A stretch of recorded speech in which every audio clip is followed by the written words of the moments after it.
ప్రయాణికుల వరకే కాదు, స్టేషన్ అభివృద్ధి చెందితే ఇక్కడ ఉన్నటువంటి ప్రజలందరూ కూడా ఒక వ్యాపారం చేసుకోనో, ఒక ఆర్థికంగా బలపడడానికో, విద్యార్థులు వైద్యం కోసమో వీళ్ళందరికీ కూడా సమిష్టిగా ఉపయోగపడేది రైల్వే స్టేషన్. అందుకని ఎర్రన్నాయుడు గారు అంత దృష్టి పెట్టారు. అలాగే ఈ రోజు ఈ యొక్క స్టేషన్ తో పాటు హరిశ్చంద్రపురం రైల్వే స్టేషన్, ఇప్పుడే బాబాయ్ అచ్చెన్నాయుడు గారు కూడా చెప్పారు, మనకి హైవే పక్కన ఉన్నటువంటి రైల్వే స్టేషన్ లో మన ఇచ్చాపురం నుంచి విశాఖపట్నం దగ్గరికి వెళ్తే ఒక్క స్టేషన్ కూడా హైవే పక్కన లేదు. ఏకైక స్టేషన్ మన హరిశ్చంద్రపురం స్టేషన్ ఒక్కటే ఉంది. దాంట్లో కూడా మంచి కెపాసిటీ ఉంది. అందుకనే మనం వచ్చిన తర్వాతే దానికి రోడ్డు కూడా వేయించాం. మనం వచ్చిన తర్వాత స్టేషన్ ప్లాట్ఫామ్ ల హైట్ పెంచాం. మనం వచ్చిన తర్వాత అక్కడ ఫుట్ ఓవర్ బ్రిడ్జ్ ను కూడా ఏర్పాటు చేశాం. ఇంకా చేయాల్సినటువంటి స్టాపులు కూడా ఉన్నాయి. దానితో పాటు అక్కడ ఉన్నటువంటి ల్యాండ్ లో వేర్ హౌసింగ్ కూడా స్టార్ట్ చేయబోతున్నామని హరిశ్చంద్రపురం ప్రాంత వాసులందరికీ కూడా సందర్భంగా తెలియజేస్తున్నాం. తిలారి స్టేషన్ లో కూడా ఇప్పుడే డిఆర్ఎం గారు వస్తే మాట్లాడాం. కేవలం ఇంతమంది కొన్ని వేల మంది ఉపయోగిస్తున్నటువంటి ఈ స్టేషన్ ఇంకా రూపురేఖలు మారాలి, ఇంకా అందంగా తయారవ్వాలి.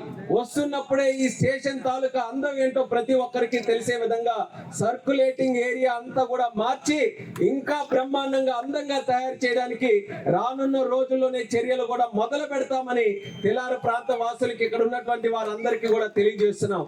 దానితో పాటు అవసరమైతే అడిషనల్ గా షాపులు కూడా నిర్మించి ఇంకా అప్రోచ్ రోడ్డు ఇటు సైడ్ నుంచి బ్రహ్మాండంగా ఉంది హైవే నుంచి రావడానికి, కానీ అటు నుంచి మన ఇది అండర్ పాస్ దగ్గర నుంచి రావాలనంటే కొంత ఇబ్బందికరంగా ఉంది.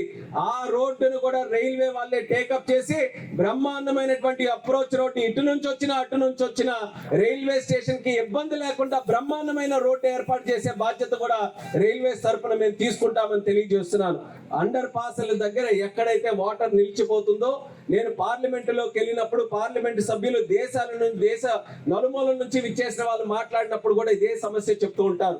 మేము ఎంతో ఆశతో అండర్ పాస్ నిర్మించుకున్నాం, కానీ వర్షాకాలం వచ్చినా ఎక్కువగా వరద వచ్చినా మా అండర్ పాస్లు మా కనెక్టివిటీ అంతటిని కూడా దగ్ధం చేస్తున్నాయని దాని మీద ప్రత్యేకంగా రైల్వే మినిస్టర్ గారికి కూడా మేము చెప్పాం.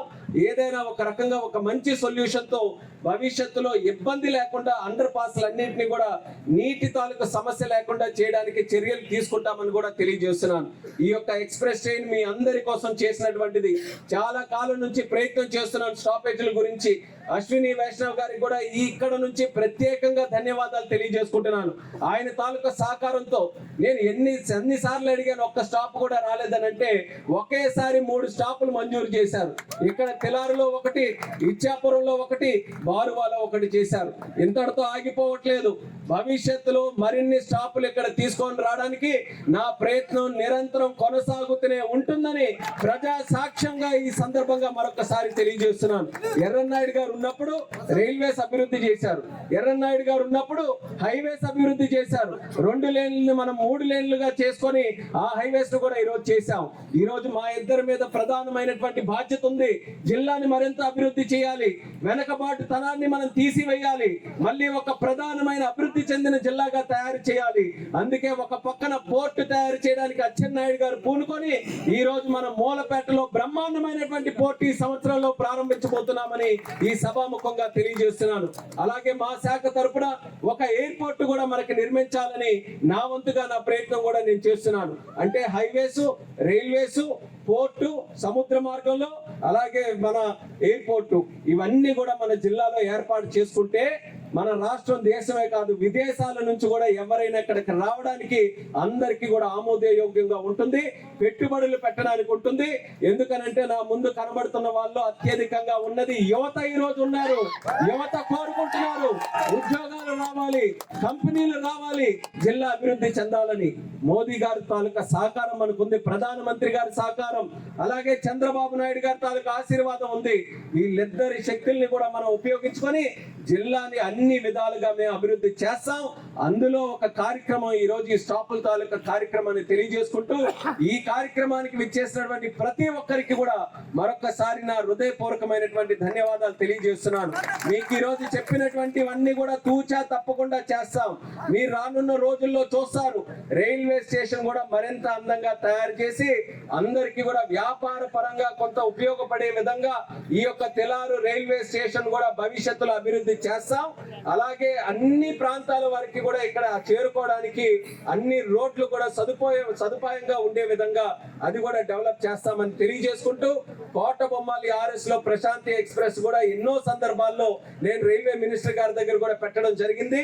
అచ్చెన్నాయుడు గారు, బాబాయ్ గారు చెప్పినట్టు దాని మీద మరింత ఒత్తిడి తీసుకొని వచ్చి అది కూడా చేసే విధంగా నా ప్రయత్నం కొనసాగిస్తానని ఈ సభాముఖంగా తెలియజేసుకుంటూ, ఎర్రన్నాయుడు గారు గుర్తొస్తున్నారు. ఒక ట్రైను, ఒక ప్లాట్ఫామ్, మన తెలారు, మన ప్రాంత వాసులందరూ కూడా చూస్తుంటే ఆ రోజు మొట్టమొదటి రాజకీయ అడుగులు వేసినప్పుడు ఈ ప్రాంతం వచ్చేస్తే మొట్టమొదటగా ఆయన చెప్పినటువంటి, మీరందరూ చెప్పినటువంటిది గుర్తు చేసినటువంటిది, మా తెలారు RS ఈ రోజు ఎంత బ్రహ్మాండంగా ఉందనంటే ఎర్రన్నాయుడు గారి తాలూకా చలవ వల్ల.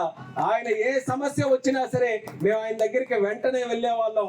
ఆయన ఇది లేదు, ఆ ఆఫీసర్ లేదు, ఈ మంత్రి లేదు, ఎవరి దగ్గరికైనా సరే వెళ్ళి మా సమస్యను పరిష్కరించేవారని. అదే స్థాయిలో మీ అందరి ఆశీర్వాదం చూడండి, ఎంత బలమైన ఆశీర్వాదం మీ అందరిది కూడా. ఒక రాష్ట్ర మంత్రి, ఒక కేంద్ర మంత్రి మీకు సేవ చేయడానికి ఇక్కడ ఉన్నారనంటే అది మీరందరూ కూడా మా మీద చూపిస్తున్నటువంటి అభిమానం, మీ ఆశీర్వాదం. మేము ఒకటి పెట్టుకున్నాం, మాకు ఈ పదవుల మీదో లేకపోతే ఇంకేదో చేయాలన్నటువంటి ధ్యాస కాదు, జిల్లాని అభివృద్ధి చేయాలి. మా మీద ఎవరైతే నమ్మకం పెట్టుకొని ఉన్నారో వాళ్ళందరూ కూడా గుండెలు చరుచుకొని ధైర్యంగా చెప్పాలి, మా వెంట మా మంత్రులు ఉన్నారు, ఏదైనా సాధించేటటువంటి శక్తి వాళ్ళ దగ్గర ఉందని ఆ ధైర్యం మీరందరికీ ఇవ్వాలన్నదే మా తాపత్రయం. ఒక పక్కన చంద్రబాబు నాయుడు గారికి అచ్చెన్నాయుడు గారు నిరంతరం ఆయనతో పాటు ఉంటూ ఆయనకి మంచి సలహాలు ఎన్ని అందిస్తూ ఈరోజు అగ్రికల్చర్ శాఖలో ఎంత బ్రహ్మాండంగా 4 గంటలు ఎప్పుడైనా మీరు అందరూ అనుకున్నారా? 4 గంటల్లో పంటల తాలూకా డబ్బులు పడినటువంటి ఏకైక రాష్ట్రం మన ఆంధ్రప్రదేశ్ రాష్ట్రం. అది చేయగలిగిన సత్తా ఉన్న ఏకైక మంత్రి మన అచ్చెన్నాయుడు గారు. ఏ బాధ్యత ఆయనకి చంద్రబాబు నాయుడు గారు అప్పచెప్పినా సరే తూచా తప్పకుండా 100కి 100% కాకుండా 150% వరకు చేసినటువంటి ఘనత మన అచ్చెన్నాయుడు గారి దగ్గర ఉంది. అలాగే ఈ రోజు కేంద్రంలోనే అతి చిన్న వయసులో కేంద్ర మంత్రిగా చేసేటటువంటి అవకాశం మీ పార్లమెంటు సభ్యుడిగా నాకు ఈ రోజు వచ్చింది. మోదీ గారి తాలూకా నిత్య సహకారం, అండదండలు ఉన్నాయి. ఆయనకు కూడా చాలా ఇష్టం ఎవరు యువకులంటే. దేశంలో ఉండేటటువంటి యువకుల్లో అపారమైన శక్తి ఉంది, వాళ్ళకి మనం ప్రోత్సహించాలని మోదీ గారు కూడా ప్రత్యేకంగా మన మీద ఒక రకమైనటువంటి ఒక మంచి స్పందనతో మనల్ని ప్రమోట్ చేస్తున్నారు. వాళ్ళందరి తాలూకా సహకారంతో జిల్లాని అభివృద్ధి చేస్తామని తెలియజేసుకుంటూ మీ అందరికీ కూడా మరొకసారి కార్యక్రమానికి విచ్చేసినందుకు ప్రత్యేక విశేషమైనటువంటి అభినందనలు తెలియజేసుకుంటున్నాను. మన ఈ యొక్క కొత్త సంవత్సరం ఇటువంటి మంచి కార్యక్రమంతో మొదలైనందుకు నాకెంతో ఆనందంగా ఉందని, ఆనందం మీ అందరితో పాటు పంచుకొని మరొకసారి ప్రతి ఒక్కరికి కూడా నా శుభాకాంక్షలు తెలియజేస్తూ సెలవు తీసుకుంటున్నాను. జై హింద్. చరిత్ర సృష్టించినోడు ఇప్పుడు ఆ చరిత్రని తిరగరాయబోతున్నాడు. అబద్ధాల గోడల్ని బద్దలు కొట్టి నిజాలను రాగా మీ ముందుంచబోతున్నాడు. నిజమైన వార్తల కోసం వెంటనే డౌన్లోడ్ చేసుకోండి రా యాప్ని.